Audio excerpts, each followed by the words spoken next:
Thanks to the supporters of channel member Xander Suster. I know, I'm a monster. I ended yesterday's episode on a cliffhanger. We don't know how much money we've got to spend in this transfer window.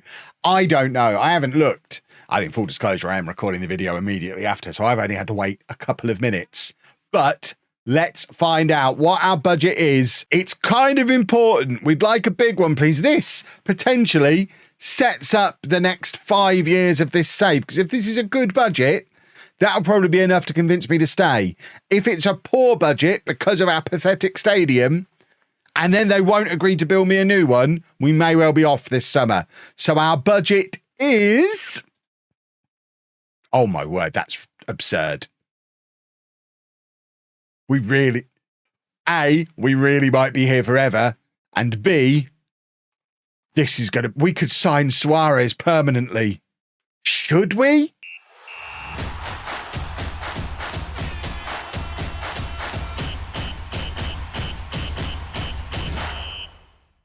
Hello and welcome to Club 2, Part 35 in Non-League to Legend. I'm Kevin. Coming up on today's episode is our season review and transfer special. And of course, we kick things off with our season review off the back of the greatest season in the history of Burton Albion. A trophy is that, a real big boy trophy. We won the Carabao Cup. We also recorded our highest ever league finish.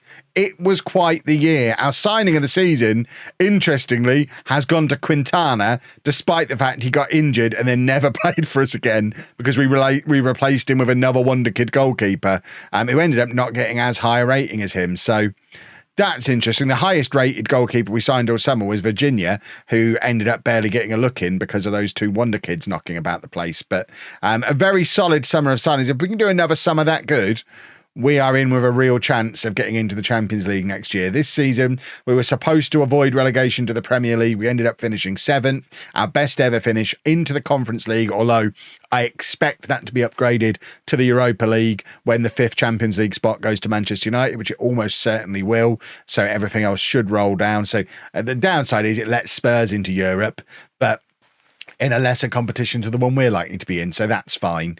Our average home attendance was 14,000.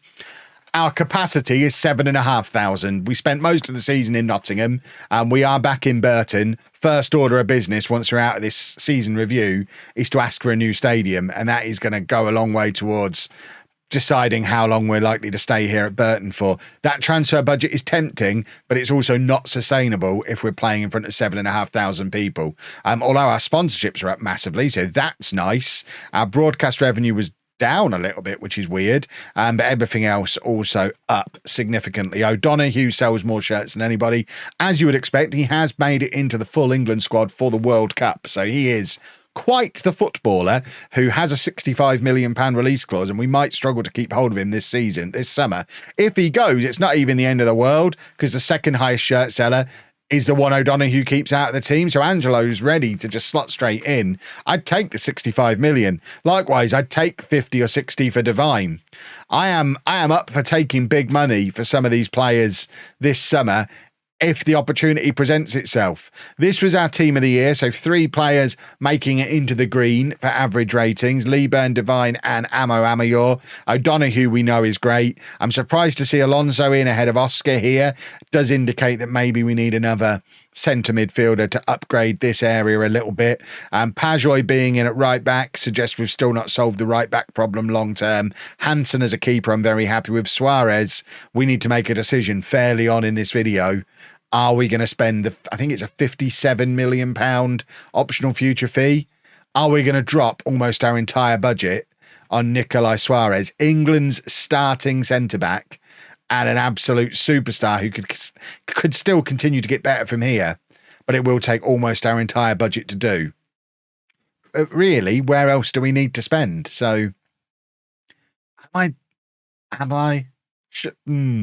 don't know. Let me know down in the comments whether you would go for him or not. I probably will. Feels like the sort of thing I'd do. We'll see. Player of the Year was Alfie Devine. Young Player of the Year, Amo Amayor. Quintana signing of the season, as we saw before. Leeburn, top scorer and Premier League top scorer.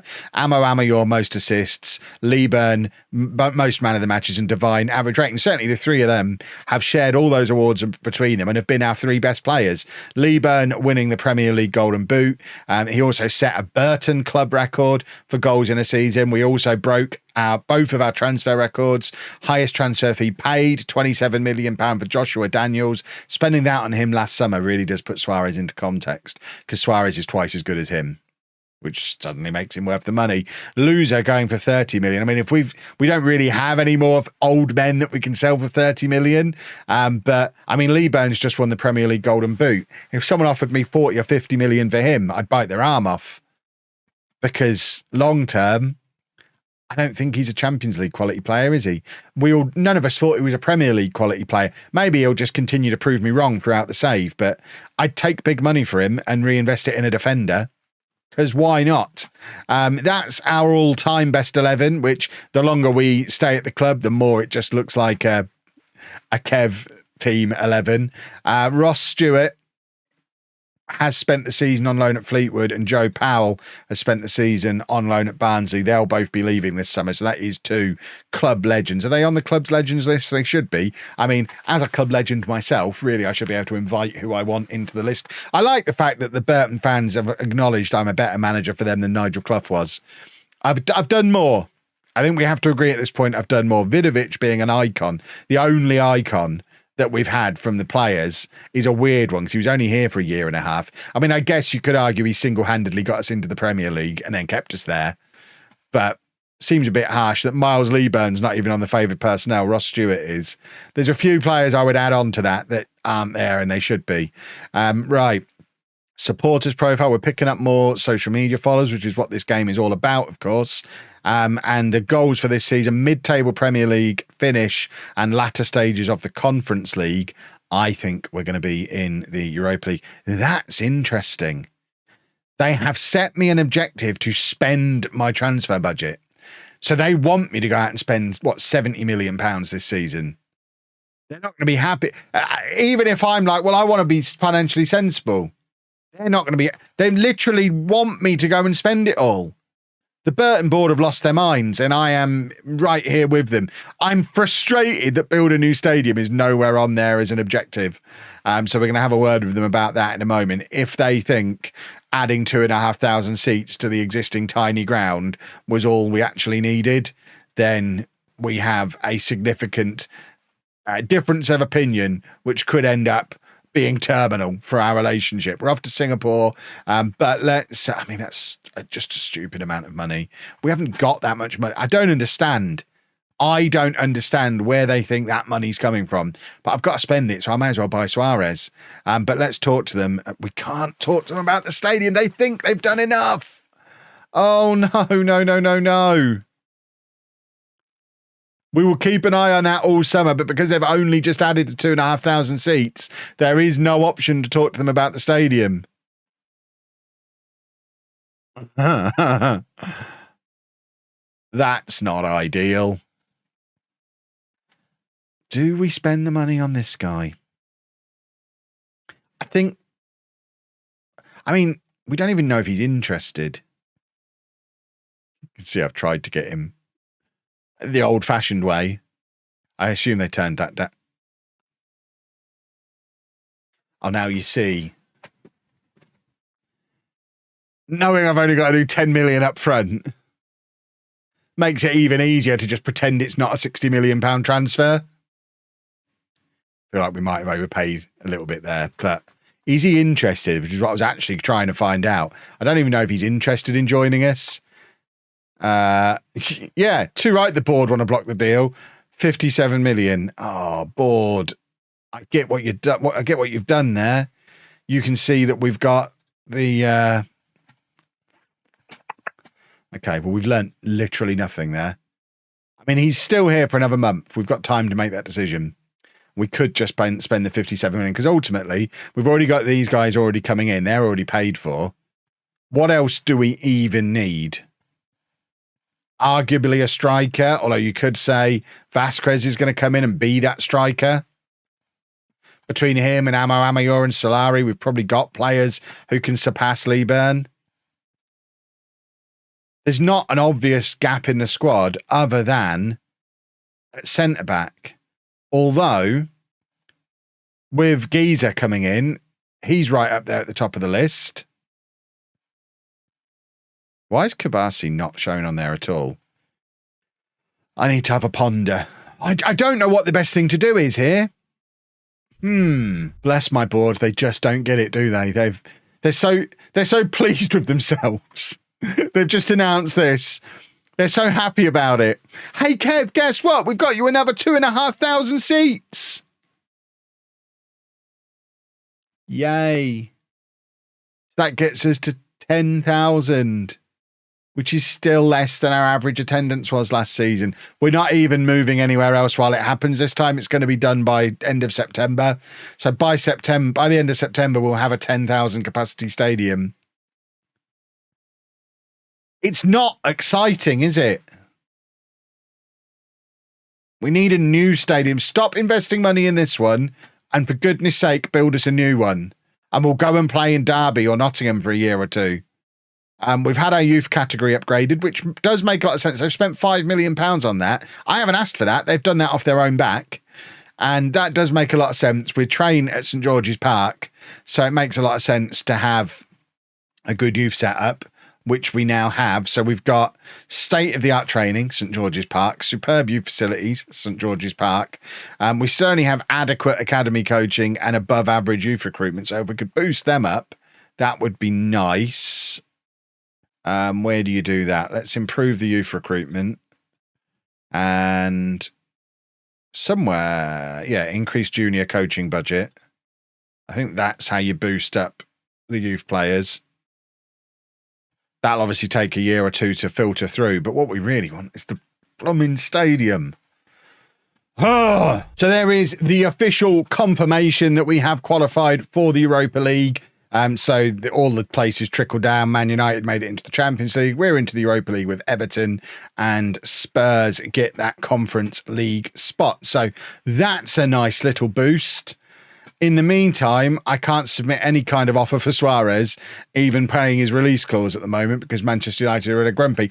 I'm not sure that's how a set transfer fee works, Manchester United. I don't think you can just get in a grumpy and be like, oh, you made an offer and withdrew. We're not accepting anything. If I've managed to ruin any hope of signing him by doing that, I'm going to be quite upset. I'm also a little bit miffed. Right, Newcastle, talk to me.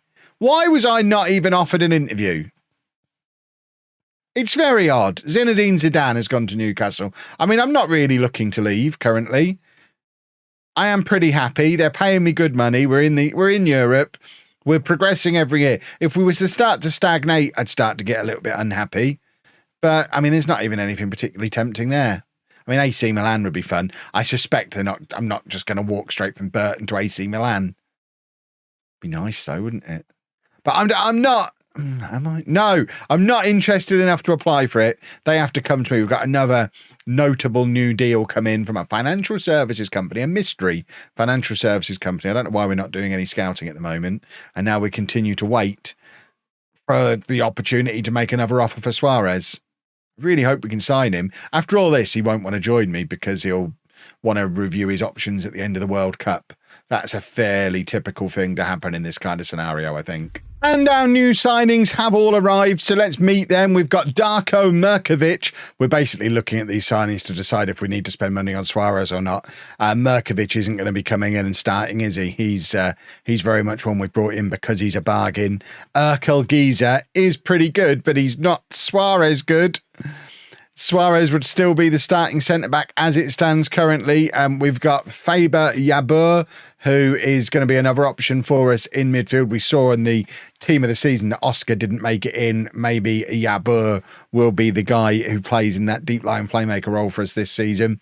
The one I'm most excited about, Jeremias Vasquez. It's going to take him a little bit of time to get himself up to speed. I don't expect him to be playing and scoring goals straight away, especially while he thinks he's a trequartista. We need to beat that out of him.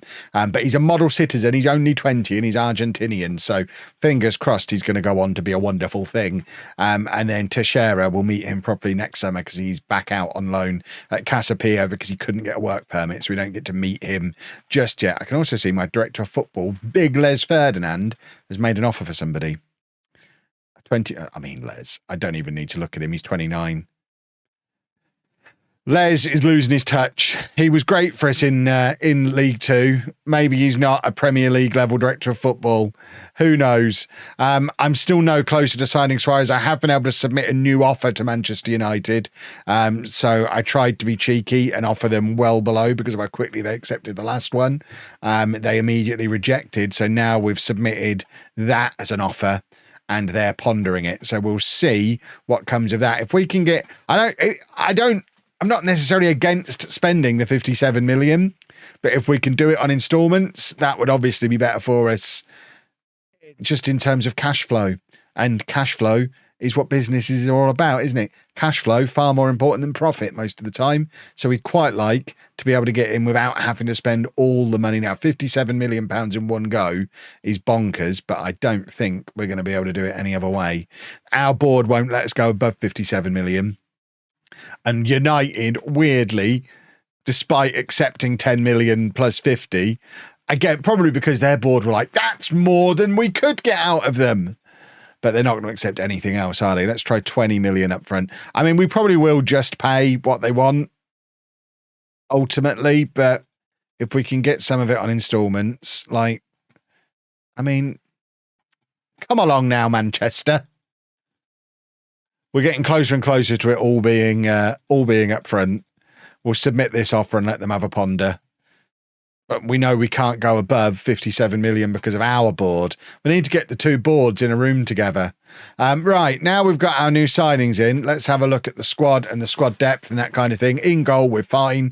A wonder kid, a former wonder kid, and a good quality backup. That works for me, especially with those two happy to be backups.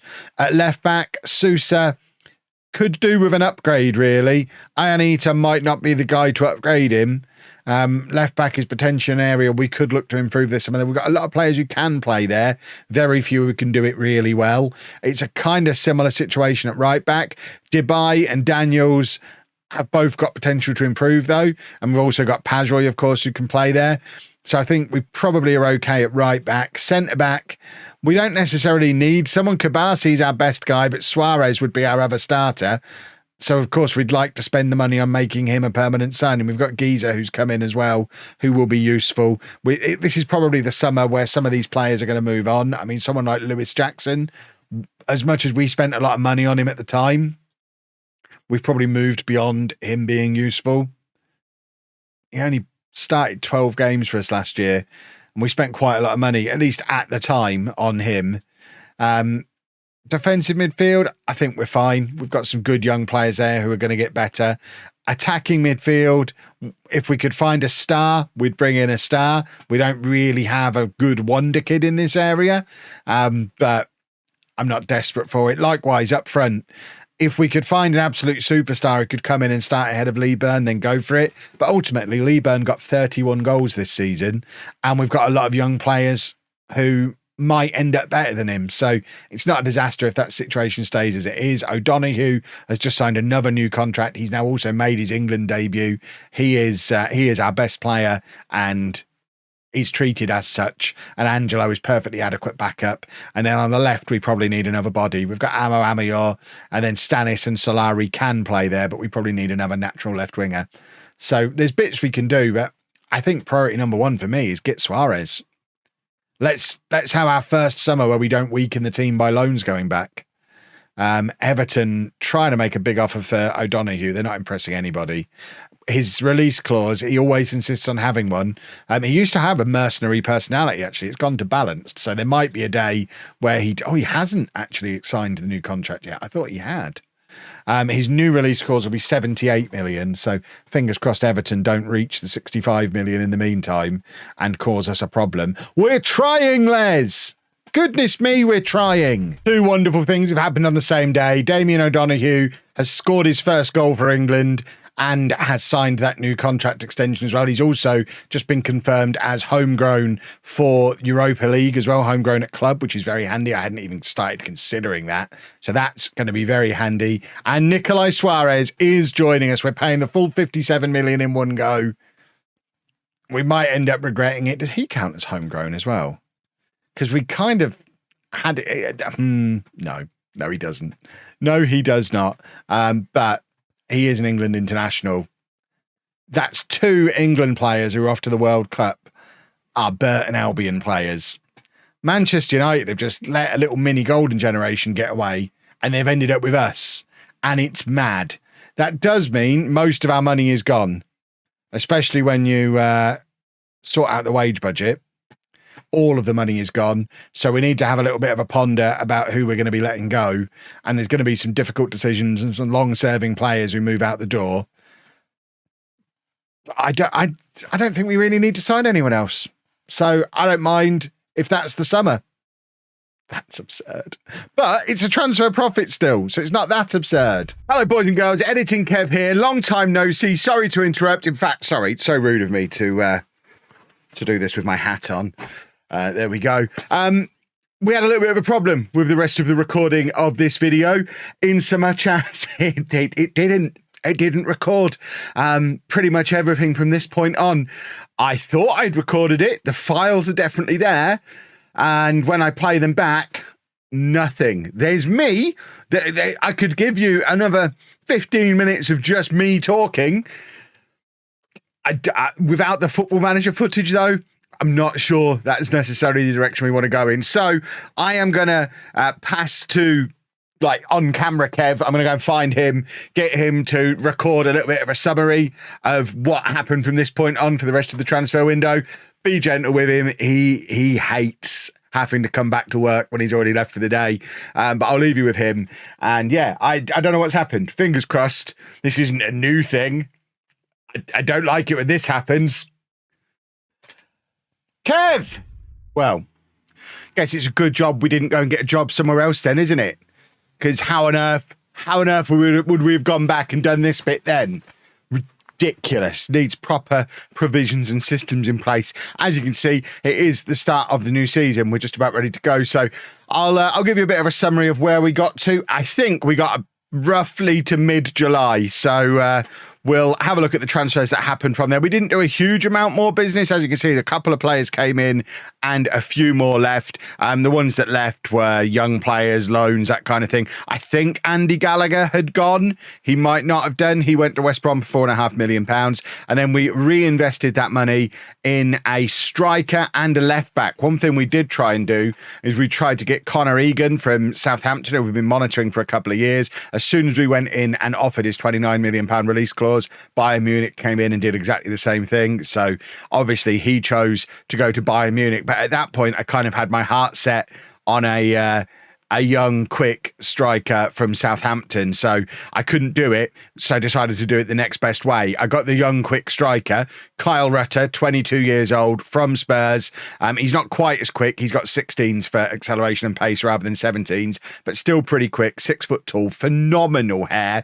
He's a striker who can play out on either wing. He's never really got the chance to play regularly for Spurs, but he has got a decent goal return based on the number of minutes that he plays. He started 4 games that season, got 1 goal, started 8 games, got 8 goals, started 8 games, got 5 goals. So although his career goal return and average rating don't look great, you've got to remember a lot of that is coming off the bench and presumably often playing out wide as well. So I think a lot of bright future there with Kyle Rutter. And then we got our Southampton fix via Colin Gray, who's a 21-year-old English left-back who started at Southampton, had a little bit of a loan at Rotherham, and then didn't even play a full season at Southampton before Real Madrid came in and whipped him away and then didn't really use him. He's still only 21. We've got him on a season-long loan. So, I look at that now and think, obviously, we'll never pay the £59 million optional fee. If he ends up really, really, really good, we might do. We now have previous for doing it, as we did with Suarez. But that makes the squad I think, look pretty solid without us going completely bonkers with it. Dynamics-wise, we've not messed up team cohesion. We're still on good team cohesion. And actually, a lot of the money that we've spent, don't worry about all this. This is mostly young players leaving. There's not actually anyone else looking to come in now other than a 31-year-old under-18s performance analyst. So we don't worry too much about the transfers at this point. But if we have a look through the squad, obviously we've got decent strength in depth in goal. Hansen, Quintana and Virginia, very happy with that. Left back, we've now got Colin Gray, who probably will come in and be our starting left back. Nice attacking left back. Love a left back who's going to get up and down that left-hand side. We've still got Sousa and Ionita to back him up. It's interesting to see how far some of these star ratings have fallen for these players who were 2 or 3, or like who were like 3-star players last year. Ionita, Daniels. I don't think that's an indication that these players have gotten worse. I think that's an indication that our best players have gotten even better, and because of that, they've forced the ratings down for the rest of the squad. So the fact that O'Donoghue is now 4.5 stars in this new world, I mean, in fact, that's his role ability. Weirdly, 4.5 stars role ability, 4 stars potential ability. That doesn't mean he's 4.5 stars suited to play in this role. That means he's really, really good at playing in this role. Yet his potential is lower. Weird. But the fact he's got so good and everyone else has been pushed down because of it, expect a real breakout season from O'Donoghue. But we've got decent depth in all these positions. At right back, obviously, Dubai, Daniels, Pajoy can all play there.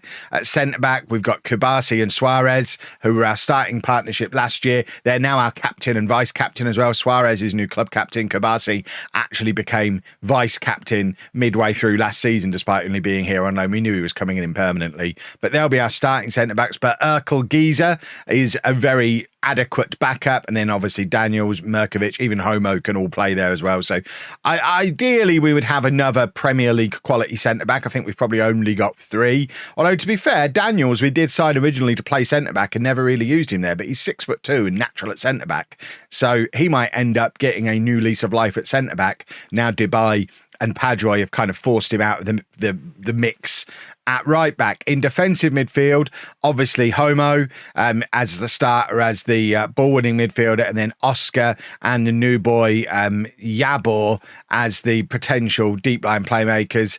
Alfie Devine can get in the mix there as well. Stanis apparently can play back there. I don't think we've ever tried Stanis playing that deep. We've also got Rodrigo Alonso still here, although I would quite like someone to give me some money for him, so he might leave before the window closes. Kubasi can actually play there as well pretty comfortably, so there's a potential scenario where Giza forces himself in alongside Suarez, and then we really would need another centre-back.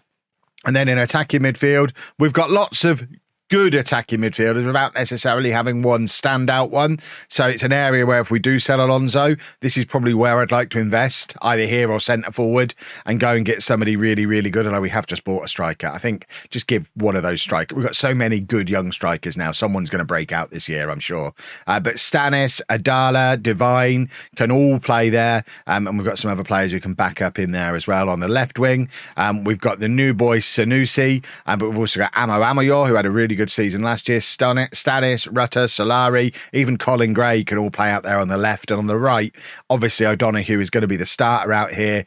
Angelo as his backup, but lots of other players who can play out here also. And then up front, although Miles Lieburn is still officially our best striker, with O'Donoghue, the other one who's a 2.5-star striker, any one of Solari, Rutter, Amo Amayor or Vasquez, I would be happy to give game time to, and we're just waiting for one of them to get an opportunity, step up and start hammering in the goals. So I think it's really good strength in depth throughout the squad. Our best 11 now looks like this, according to the game. I'm not sure that's necessarily the best 11 that I'll play.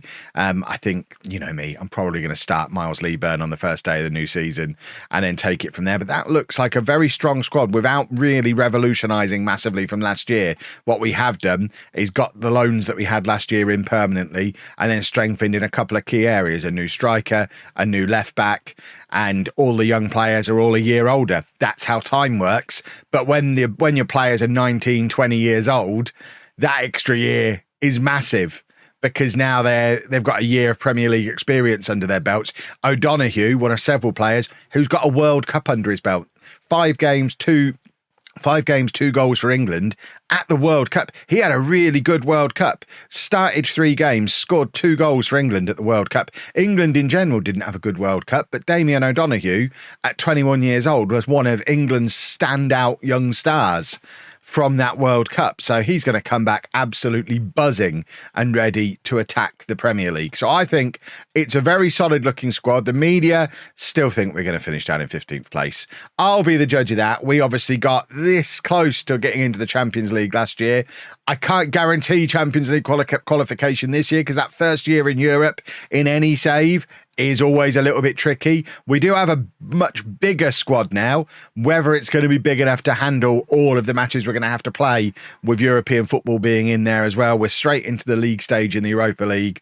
I'd like to see us go deep in that. I don't think it's unrealistic to hope for a Europa League win this season or an FA Cup win, another piece of silverware somewhere. If we could win one of these 3 trophies and still finish high enough in the league to get back into some flavour of Europe next year, I consider that a success for the season. We don't need to be looking for top 4, top 5, but top 7 or 8 and picking up some silverware along the way and maybe announcing yet another expansion to the Pirelli. That's the kind of thing that will probably encourage me to stay at Burton longer term.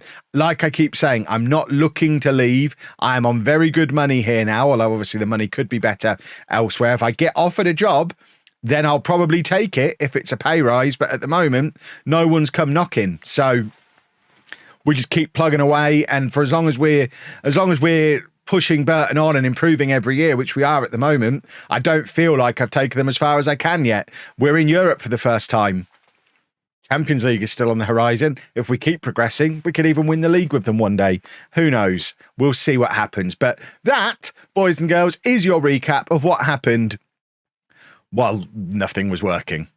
Like I say, I don't know why nothing was working, but fingers crossed it's not going to be an issue that we have to deal with going forward. Cross those fingers, everybody. And while you're there, while you're doing things with your hands, if you enjoyed the video, please make sure you leave a nice big thumbs up on it for me. Subscribe to the channel for daily Football Manager videos. And thank you very much for watching.